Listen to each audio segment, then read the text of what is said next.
नमस्कार प्रेक्षकांनो, मालिकेच्या पुढील काही भागांमध्ये आपल्याला खूपच जबरदस्त असा ट्विस्ट पाहायला मिळणार आहे। इकडे मल्लिका आणि अंशुमन यांचा खोटारडेपणा समोर येणार आहे। समर आणि स्वानंदी त्या दोघांनाही पोलिसांच्या ताब्यात देणार आहेत, कारण स्वानंदीने सांगितलेलं होतं, चिंगीच्या बाबतीत जर तुम्ही काही चुकीचं करण्याचा प्रयत्न केला तर मी स्वतः तुम्हाला पोलिसांच्या ताब्यात देणार आहे आणि त्याच पद्धतीने गोष्टी घडलेल्या आहेत। तर इकडे आपल्याला पाहायला मिळतं की अंशुमनवरती विनयभंगाची केस करून समरने अंशुमनला जेलमध्ये पाठवले, कारण अंशुमनने मान्यच केलेलं नाही। आणि इव्हन त्यानंतर अंशुमन जे काय करायला गेलेला असतो ते म्हणजेच DNA रिपोर्ट बदलणं वगैरे या सगळ्या गोष्टी करण्यासाठी तो गेलेला असतो आणि तिथे सुद्धा त्याची चोरी पकडली गेलेली आहे।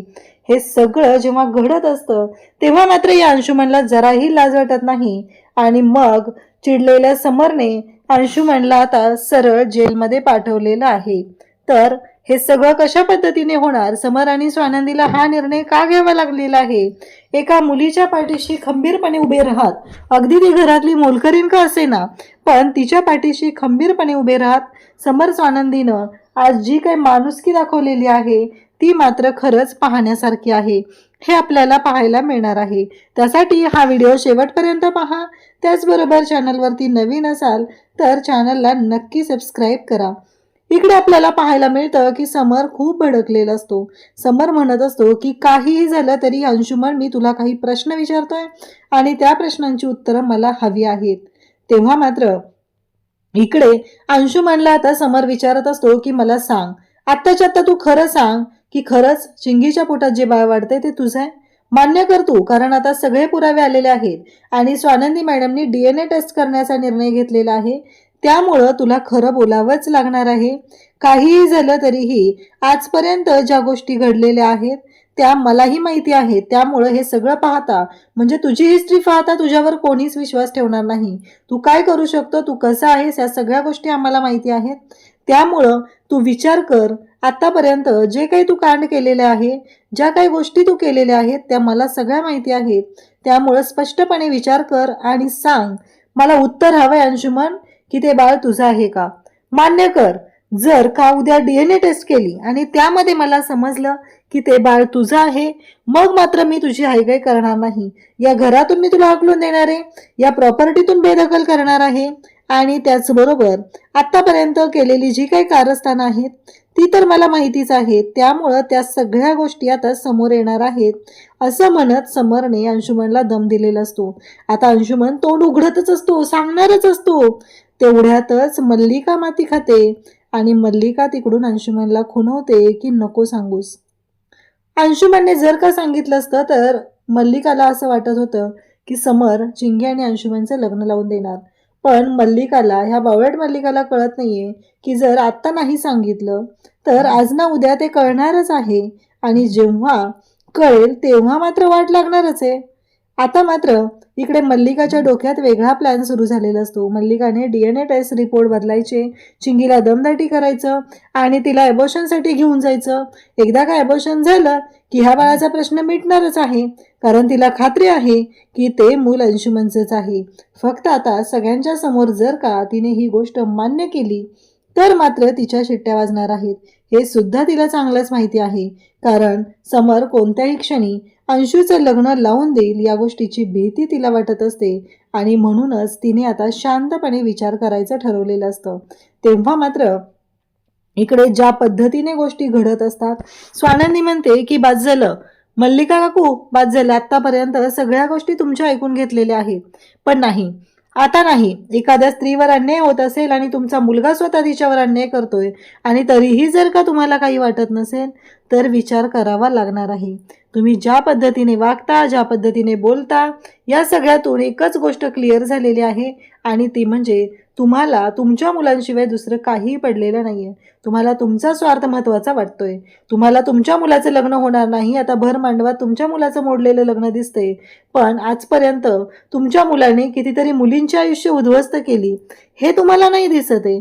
तुम्हाला तुमच्या गोष्टी महत्वाच्या वाटू लागलेल्या आहेत काकू, असं म्हणत स्वानंदी बोलत असते। तेव्हा मल्लिका म्हणते की हे बघ स्वानंदी, तू कशी आहे आणि काय आहे हे तुलाही चांगलंच माहिती आहे, त्यामुळं या सगळ्या गोष्टी तर तू बोलूच नको, कारण तुझ्या या बोलण्याने काही फरक पडणार नाही।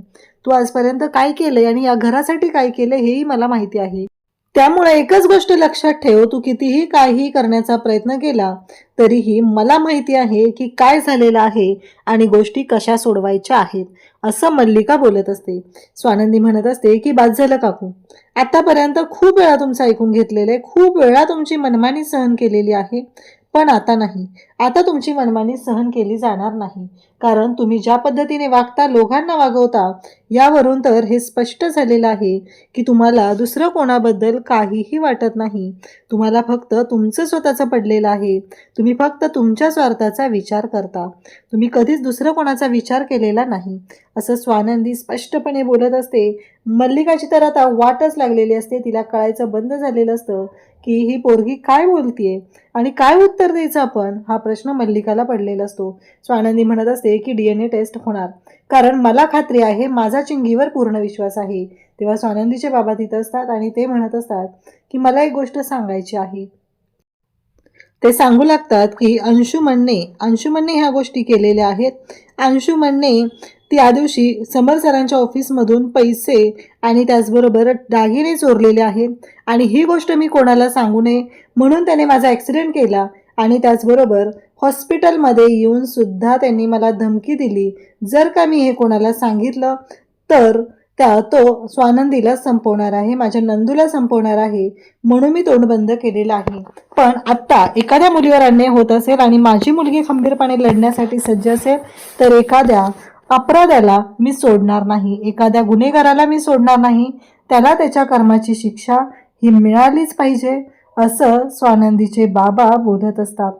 तेव्हा मात्र मल्लिका म्हणत असते, अहो काय बोलताय तुम्ही, तुमची मुलगी आणि तुम्ही एका वेळेसच माझ्या मुलाच्या हात धुवून मागे लागलेले आहात. तुम्हाला कोणालाच काही वाटत नाहीये, पण माझा मुलगा तसा नाहीये. तेव्हा आदिरा म्हणते की मॉम बाद झालं. कसं आहे माहिती आहे का, तुला माहिती आहे अंशू कसा आहे आणि त्याने आजपर्यंत काय काय केलेलं आहे. फक्त तू आरोप करत आहेस इतरांवरती. तुला कधी अंशूचा, अर्पिताताईचं वागणं दिसलेलंच नाहीये.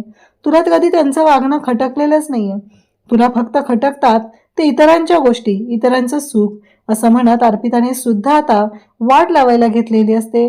आणि त्याचबरोबर अर्पिताने सुद्धा स्पष्टपणे सांगितलेलं असतं की काहीही झालं तरीही या सगळ्या गोष्टींच्या मागे आता अंशूच आहे, मला खात्री आहे. कारण कोणतीच मुलगी खोटं बोलू शकत नाही. काहीही झालं तरीही कोणत्याच मुलीला असं वाटत नाही की तिने खोटं बोलावं किंवा या सगळ्या गोष्टींचा बाजार मांडावा, असं इकडे स्पष्टपणे अधीरा सांगत असते.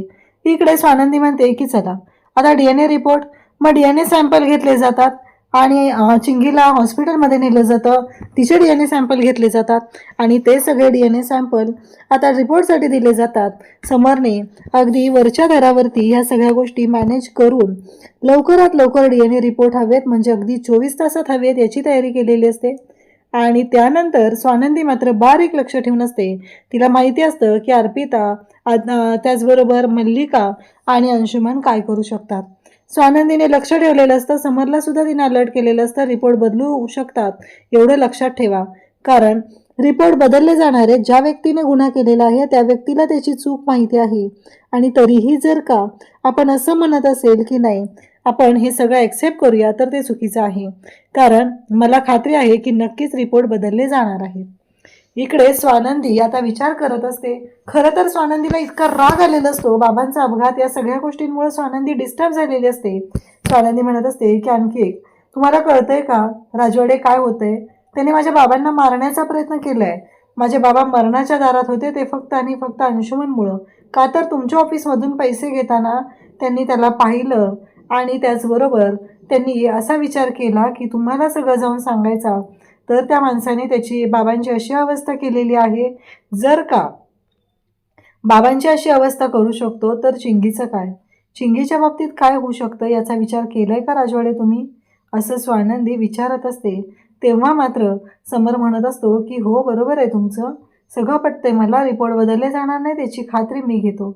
आणि इकडे नेमकं समर आणि स्वानंदी DNA टेस्टिंग लॅबमध्ये जातात तर तिथे त्यांना जाण्याआधीच फोन आलेला असतो की रिपोर्ट बदलायला आलेले आहे. तुमच्या घरूनच ज्या व्यक्तीचे तुम्ही सॅम्पल दिलेले आहेत त्या व्यक्तीच्या बाबतीत हे सगळं घडत आहे.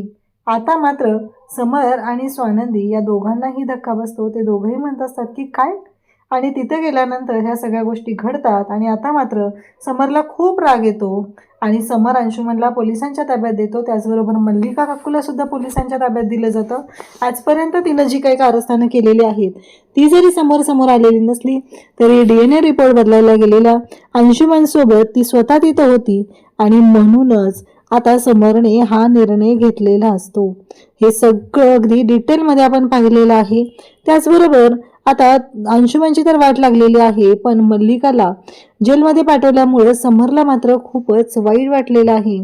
समरला असं वाटत असतं की काकूची काय चूक होती, आपण काकूच्या बाबतीत चुकीचा निर्णय तर घेतला नाहीये ना, असं त्याला वाटायला लागलेलं आहे. कारण तो मल्लिकाला आईच्या समान मानतो.